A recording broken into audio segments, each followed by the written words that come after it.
Assalamualaikum warahmatullahi wabarakatuh. Anak-anak Soli, bagaimana kabarnya? Semoga semua dalam keadaan yang sehat dan tetap semangat ya.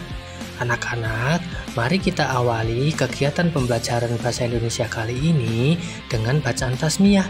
Mari kita baca bersama-sama. Bismillahirrohmanirrohim. Anak-anak, hari ini kita akan belajar bahasa Indonesia di tema 6, subtema 3 tentang energi alternatif.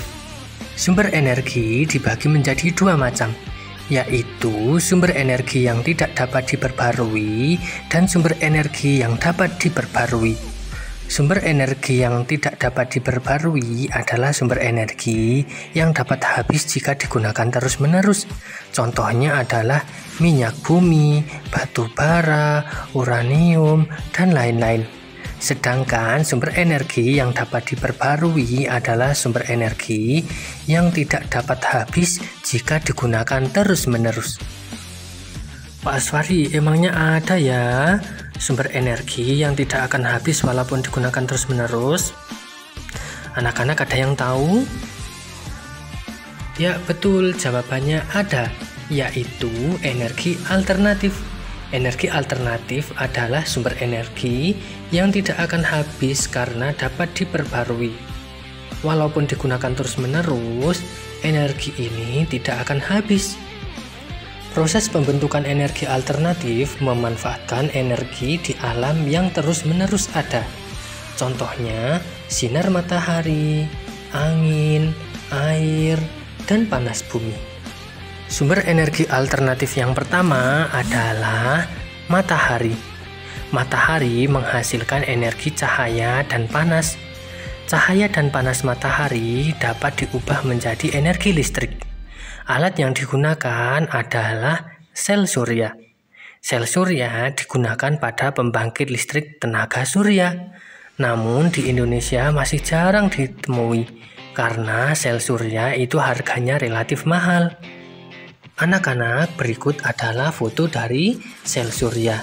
Sel surya yang disusun hingga menjadi banyak itu namanya panel surya.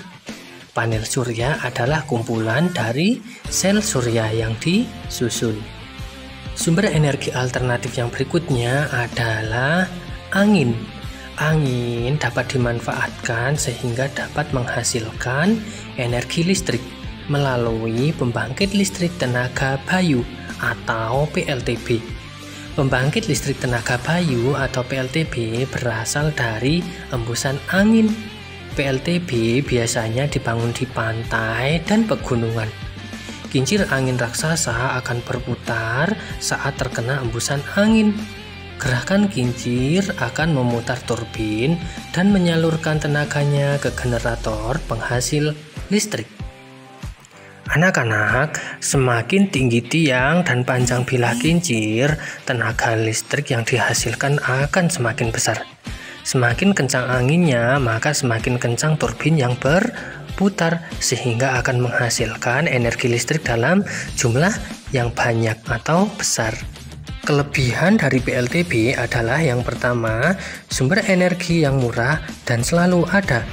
Yang kedua adalah penggunaan angin juga tidak menghasilkan limbah beracun dan berbahaya. Namun PLTB juga memiliki dampak negatif atau kekurangan, seperti polusi suara dari putaran kincir, gangguan sinyal televisi, dan kematian hewan yang terkena bilah kincir seperti burung dan kelelawar. Anak-anak, di Indonesia terdapat PLTB loh, yaitu di area perbukitan Desa Matirosari dan Lainungan, Kecamatan Watangpulu, Kabupaten Sidenreng Rapang atau Sidrap di Sulawesi Selatan. Sumber energi alternatif yang berikutnya adalah air. Air dapat dimanfaatkan sehingga dapat menghasilkan energi listrik melalui pembangkit listrik tenaga air. Pada minggu lalu kita telah belajar tentang PLTA atau pembangkit listrik tenaga air. Sumber energi alternatif yang berikutnya adalah biodiesel dan biosolar. Biodiesel adalah bahan bakar pengganti solar yang terbuat dari tumbuhan. Tumbuhan yang dapat digunakan adalah tumbuhan berbiji dan mengandung minyak, seperti bunga matahari, kelapa sawit, jarak pagar, kacang tanah, dan kedelai. Sedangkan biosolar adalah campuran solar dan minyak tumbuhan. Biji-bijian dari tanaman yang dapat menghasilkan biodiesel, salah satunya adalah biji jarak. Biji jarak dapat diolah sehingga dapat menghasilkan biodiesel. Pengolahan minyak jarak untuk menghasilkan biodiesel dilakukan dengan menggiling dan memeras biji jarak kering untuk menghasilkan minyak jarak kasar. Selanjutnya, minyak jarak kasar disaring untuk menghasilkan minyak jarak yang bersih. Biodiesel dan biosolar memiliki keunggulan atau kelebihan dibandingkan solar. Asap yang dihasilkan pembakaran biosolar dan biodiesel lebih bersih dan ramah lingkungan. Namun, biosolar memiliki kelemahan, yaitu biosolar menghasilkan tenaga yang lebih rendah dibandingkan solar murni. Oleh karena itu, biosolar tidak sesuai jika digunakan pada kendaraan alat angkut beban berat. Sumber energi alternatif yang berikutnya adalah biogas dari kotoran hewan ternak. Kotoran kambing, sapi, ayam, dan hewan ternak lainnya dapat dimanfaatkan menjadi sumber energi alternatif. Kotoran ternak yang menghasilkan gas disebut biogas. Proses pembuatan biogas dapat dilakukan dengan cara sederhana. Mula-mula kotoran dicampur dengan air dalam wadah besar yang tertutup rapat. Kotoran akan menghasilkan gas setelah kurang lebih 14 hari. Hasil biogas kemudian disalurkan melalui selang pipa. Biogas yang dihasilkan kemudian akan disalurkan untuk dimanfaatkan.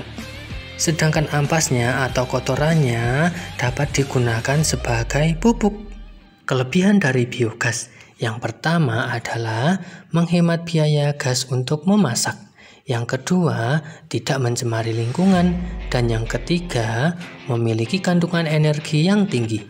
Biogas dapat dimanfaatkan sebagai pengganti minyak tanah, gas LPG, batu bara, dan bahan bakar fosil lainnya. Anak-anak, tugas bahasa Indonesia hari ini tertulis pada kolom komentar ya.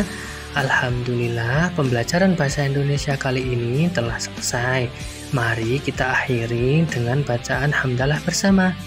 Alhamdulillahirabbil alamin. Baik anak-anak, demikian pembelajaran bahasa Indonesia kali ini. Pak Asfari akhiri. Assalamualaikum warahmatullahi wabarakatuh.